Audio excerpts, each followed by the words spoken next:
مع بزوغ فجر اليوم الأول من كل عام جديد، يتطلع الناس لبدء حياة جديدة بأهداف مستقبلية عديدة، لكن أن يبدأ الشخص بتحقيق نجاحات كبرى حتى وقبل أن يبدأ العام، هذا ما لا يمكن أن يحدث إلا مع شخص وحيد يعيش على هذا الكوكب: إيلون ماسك، الرجل الحديدي.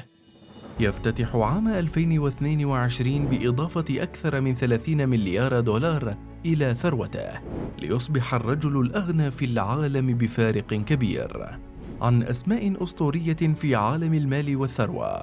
هذا الرجل الذي لطالما حير خبراء الاقتصاد وصدم العالم بأفكاره الثورية والجنونية، بدأها من تصميم ألعاب الفيديو ثم بطاقات الدفع الإلكترونية، ومنها إلى شركات بناء الأنفاق. وكانت الثورة الحقيقية مع شركة تسلا للسيارات الكهربائية، لكن هذا الرجل الطموح لا يعرف متى أو كيف يتوقف، لينشئ بعدها شركة سبيس إكس، فصنع الصواريخ وأطلقها معلنا استعمار المريخ.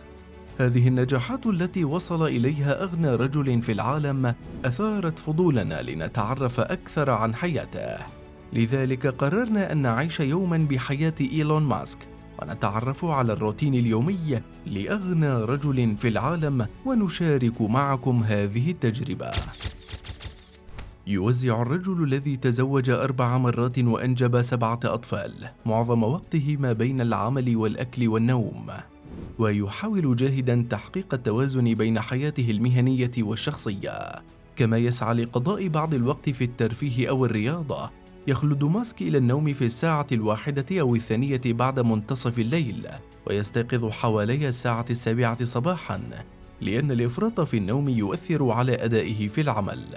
ومهما كان مشغولا فإنه يحاول أن يجد وقتا للاستحمام، حيث يعتبر ماسك الاستحمام أهم جزء بيومه ويعطيه طاقة كبيرة قبل البدء بالعمل. بعد الاستحمام يشرب القهوة، وعادة لا يتناول وجبة الإفطار، وإن فعل فإنه يأكل البيض المقلي على عجل.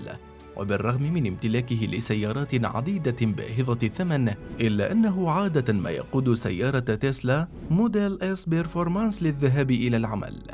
يقضي ماسك الأيام من السبت إلى الاثنين في لوس أنجلوس في شركة سبيس إكس، بينما يقضي بقية أيام الأسبوع في سان فرانسيسكو حيث مقر شركة تسلا، ويوم الأحد يقضي عطلته في رعاية أطفاله.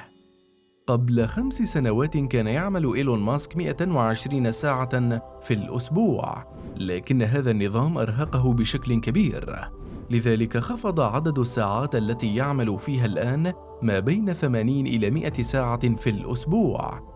خلال العمل لا يرحب إيلون ماسك بإضاعة الوقت في تناول الطعام، ويحصل على وجبة الغداء أثناء اجتماعات العمل في مدة لا تتجاوز 5 دقائق، حيث يفضل تناول الطعام الفرنسي والمشويات، ويقاطع مشروبات الصودا ويعتبرها اختراعا جهنميا، حتى إن وجبة العشاء لا يتناولها إلا إذا كانت ضمن اجتماع عمل، واجتماعاته لا تتجاوز في العادة مدة 5 دقائق، حيث يفضل أن يقضي معظم وقته في التصميم والتخطيط لشركتي سبيس إكس وتسلا، ويقضي 10% من وقته في المهام الأخرى، حيث يوزع 5 دقائق لكل مهمة، سواء كانت المهمة خاصة بالشركات الأخرى التي يرأسها أم الشركات الجديدة التي ينوي تأسيسها.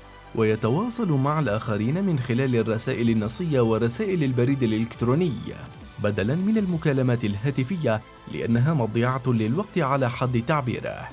وعندما يتعلق الأمر بالإنتاجية لنفسه وللموظفين، فإن ماسك معروف بكفاءته التي لا تعرف الرحمة، حيث يشتكي موظفوه من كونه مديراً يبعث القلق لرغبته في أن يحول موظفوه لمدمني عمل مثله، لكنه في ذات الوقت يعرف على أنه مرح مع موظفيه، حيث يقيم الحفلات الغريبة لهم داخل مكاتبهم ويسمعهم أحدث مؤلفاته الموسيقية.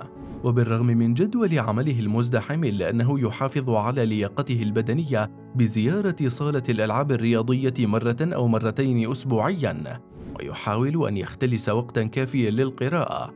ومن الأنواع المفضلة لديه هي كتب الخيال العلمي والفانتازيا، كما بدأ مؤخرا بالاستماع إلى كتب التاريخ الصوتية والبودكاست ومتابعة إنمي مذكرة الموت وإيفانجيليون مع ابنه الكبير. والآن بعد أن تعرفنا على نمط حياة أغنى رجل في العالم، هل ترغب بأن تعيش فترة زمنية كما يعيش؟ أخبرنا رأيك بالتعليقات.